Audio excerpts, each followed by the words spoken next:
Holy crap, guys. The federal government just unsealed a big, huge stack of internal documents that are so explosive. It's so damning that Washington is already scrambling to control the fallout. And let me tell you right now, guys, what you're about to see, this is not a headline. This is a turning point because these files confirm everything that whistleblowers, Border Patrol agents, and federal investigators have been warning about for years. A coordinated migrant crime wave ripping through America's biggest sanctuary cities, cartel-linked networks. They're using our own laws as weapons. Venezuelan mega gangs like Tren de Aragua are establishing operational hubs right on U.S. soil, guys. And buried right inside of these pages of these newly unsealed reports, a chilling federal warning written in plain English. This is just the beginning. So believe it or not, it gets worse. So for the first time ever, we now have internal DHS memos signed, time-stamped, and authenticated, showing exactly how the previous administration's release without vetting. These orders open the door for criminal networks to flood across the border, vanish into sanctuary cities, and build the largest migrant crime infrastructure in modern U.S. history. But the cover-ups end today, because the whistleblowers have revolted, because the documents are now public, and because President Donald Trump's Justice Department has just ordered a full federal crackdown that is already sending shockwaves through every blue state government. Stick with me, guys, because what you're about to hear, this is going to change the way you see the entire system. Hit the subscribe button. It absolutely does help the channel, and make sure you're still subscribed for those who are already subscribed. Now, folks, once the files were unsealed, the first section alone was enough to explain why federal agents looked like they hadn't slept in days. I mean, you think I got bags under my eyes? Man, them jokers look like they were up for like 99 hours without sleep. These internal assets completely quietly over the last year show violent crime surging across America's biggest sanctuary cities. We're talking about New York, Chicago, Denver, Washington, D.C. Does anybody feel safe in New York, Chicago, Denver, Washington, D.C.? Would you feel safe there? Y'all let me know. But the spike wasn't random. It wasn't organic. The reports tie a massive percentage of new assaults, robberies, and coordinated theft rings directly to a recently arrived bunch of migrant groups that local officials insisted were peaceful and were fully vetted. Now, here is the part that should make every American furious. These documents weren't kept from the public under the excuse of ongoing investigations. This is how they did it. Translation, bureaucrats sat on the evidence that residents were being targeted while the problem grew.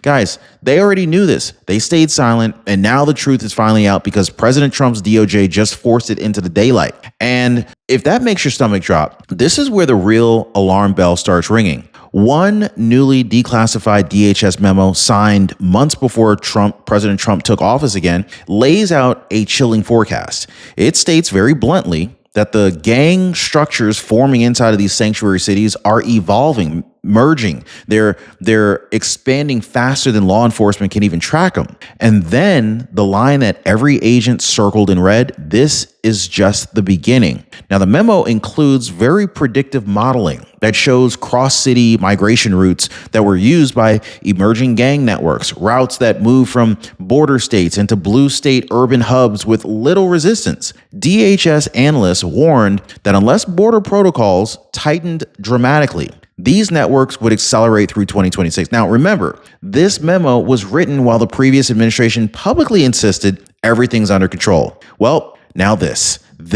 is where the story detonates, because buried inside this unsealed archive is a package.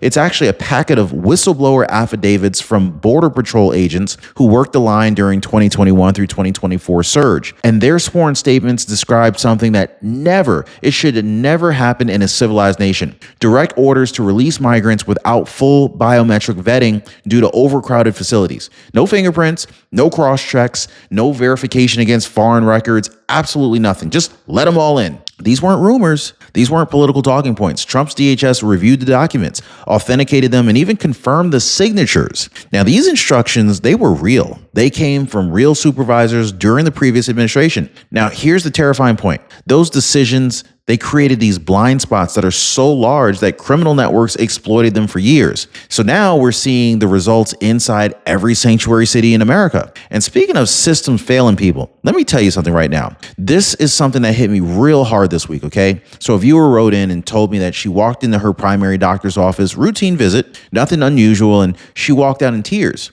Her doctor had stopped accepting her Medicare plan without any warning. She felt abandoned, and this is exactly why I partner with Chapter, guys. They prevent this kind of nightmare by verifying which doctors will actually take your Medicare coverage for the coming year before you ever step foot into the office. Now, most people are already calling the phone number down below, 909-563-8279, or they're visiting askchapter.org/Ron, because they don't want surprises like that. I don't want surprises like that. I know you don't. And listen, guys, I actually saw this comment the other day. This one came from Shizzle79, and she says, I wish I would have known about Chapter earlier. My mom's coverage just kept getting worse and worse as her health failed. Long story short, she died with a lot of medical debt. Guys, first, I just want to say thank you so much for having the strength to even share that message about your mom. Like, I really feel for you, and may she rest in peace. It's stories like yours that really remind people like how important it is to protect themselves before something goes wrong. And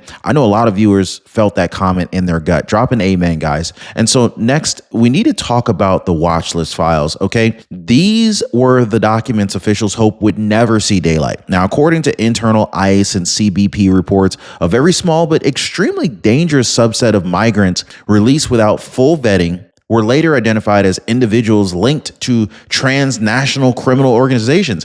Now, let me be absolutely clear. These encounters occurred before President Trump returned to office. This is not speculation. These are documented mismatches discovered after investigators revisited the fingerprints and the data that was originally skipped under pressure. In several cases, foreign intelligence agencies later confirmed that these individuals were affiliated with all sorts of gangs that were operating in South America, and in some rare instances, even in the Caribbean corridor. And once they slipped out, they vanished into the sanctuary city system, protected by policies that prevented local officials from cooperating with ICE. This is the kind of failure you don't recover from overnight. And so now we need to talk about one of the most infuriating revelations in all of these unsealed files. Some sanctuary cities intentionally concealed migrant-linked crime data from federal agencies. Now, according to DOJ and DHS reports, multiple municipalities already drowning under surging caseloads, they chose to underreport the gang-related incidents to avoid political embarrassment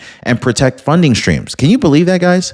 Whistleblowers inside the city bureaucracies described a culture of don't put that in writing, where supervisors quietly discouraged officers from labeling certain crimes as gang-related, even when the evidence was overwhelming. Robberies became disputes, assaults became isolated incidents, entire patterns, they were erased with the stroke of a pen. And when officials manipulated spreadsheets to protect their reputations, the networks on the streets grew even more coordinated, more violent, and more brazen. This wasn't incompetence, this was suppression. And it left every resident in those cities less safe. But the most chilling thread that's running through the documents, well, the rise of Tren de Aragua, the Venezuelan mega gang that law enforcement across Latin America calls one of the most brutal organizations on earth. Newly released FBI and DHS intelligence summaries confirm that their presence in at least 6 major U.S. cities is there, each with a different operational footprint. Identity fraud networks in one city,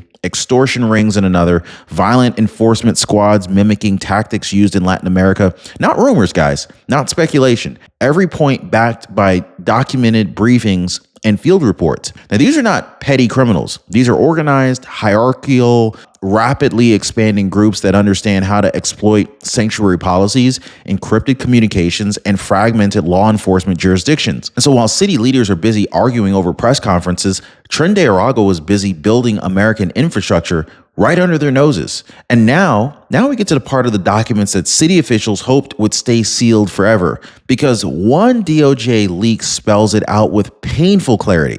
Sanctuary policies didn't just fail. They directly enabled Tren de Aragua's expansion. The documents show that in multiple cities, local restrictions on cooperating with ICE created bureaucratic blind spots that criminals exploited instantly. High-risk individuals flagged by federal systems couldn't be detained. ICE wasn't notified during arrests. Warrants were unserved because the city leadership insisted community trust mattered more than public safety. Meanwhile, gang cells used those same loopholes to establish safe zones, areas where law enforcement coordinated collapsed entirely. So the DOJ notes describe it bluntly. The vulnerabilities facilitated the rapid entrenchment of foreign criminal networks. In other words, the sanctuary model didn't just fail, it fueled the fire. And so if you really want to know how these networks spread so quickly, just follow the money. Newly unsealed court records map out the financial backbone of these gangs, essentially revealing a system of stolen phones, fraudulent benefits, cash transfer schemes, and the identity laundering that allowed them to scale across multiple states. It really mirrors the same pattern that we saw in Minnesota's fraud cases. Anybody remember Elon Omar? How about Tim Walz? Small operations rising into multi-million-dollar ecosystems because no one stopped them early. But unlike Minnesota, where the whistleblowers eventually stepped forward, these cross-city networks, they operated in silence, jumping from sanctuary jurisdiction to another, always finding a new crack in the system. Every stolen device became currency. Every illicit cash transfer strengthened the network. Every fraudulent benefit siphoned from taxpayers became reinvestment into expansion. This wasn't random crime. It was a business model, and the American people became the marketplace. So now, here's where the reality really hits you in the chest, right? Because long before these documents were unsealed, long before sanctuary cities were overwhelmed, Border Patrol agents, they were begging Washington to listen to them. Internal communications included in the files show agents were repeatedly warning their leadership between 2021 and 2024 that cartel-affiliated actors were embedding themselves right inside the migrant caravans. And so they flagged the patterns, they submitted the reports, they documented encounters that didn't feel right. And then what happened? Their warnings were downplayed. Oh, you're overreacting. That's what they were told. These warnings were buried. They were politically sanitized. Agents were told not to speculate, not to generalize, not to cause unnecessary concern. But the documents show something else too. I mean, the agents were right. Their predictions matched exactly what we're now watching unfold in sanctuary cities from coast to coast, New York to Los Angeles. These weren't missed signals. These were ignored signals, and ignoring them cost this entire country dearly. And now that brings us to the present moment, December 2025, where President Donald J. Trump is now staring directly at the mess that he inherited and saying, look, enough. The unsealed files triggered an immediate federal surge. Trump ordered new joint task forces into sanctuary cities, empowering ICE, DHS, the Marshal Service, the FBI units to coordinate without the political roadblocks of the past. Now, for the first time in years, local restrictions on federal cooperation are being overridden through emergency authority. Agents who were sidelined during the previous administration are now back in the field, supported, resourced, and backed by the White House. Now, these aren't optics. These aren't speeches. These are real federal operations targeting the networks identified in the unsealed documents, including Tren de Aragua cells. And this crackdown here is already sending shockwaves through every city government that tried to hide the truth. And so now, predictably, the political firestorm has begun. Blue state mayors are accusing Trump's administration of overreach, claiming federal task forces undermine their local autonomy. But the unsealed files make one thing painfully obvious. Those same officials underreported crime. They ignored intelligence, and they turned their cities into these safe havens for networks that grew stronger every month. Meanwhile, conservative governors are lining up behind Trump's crackdown, arguing that sanctuary cities created a national security crisis that spills across state lines. Law enforcement unions, many of whom they felt abandoned during the previous administration, they're publicly backing the federal push. They're saying agents finally have permission to do their jobs. Agencies that once blamed each other, they're now being forced into alignment. And the political class, they're scrambling because the documents expose not just failures, but responsibilities. Washington can feel the ground shifting under their feet. And so now here's where the story takes its final decisive turn. The moment the documents were unsealed, something extraordinary happened. A whistleblower revolt. Federal agents, city employees, data analysts, caseworkers, people who stayed silent for years out of fear, out of retaliation concerns, out of pressure, they're now stepping forward in waves. Why now? Well, it's because under the Trump administration, whistleblowers aren't being sidelined. They're being protected. They're being heard. Their evidence is being folded into real investigations with real consequences. And for the first time, ordinary Americans, they can see the full picture. This wasn't a single failure or a single city or a single gang. This was a nationwide pattern created by policies sustained by silence and exposed only because good men and women finally stood up. And now there's no going back. This is the moment that the entire system is forced to change.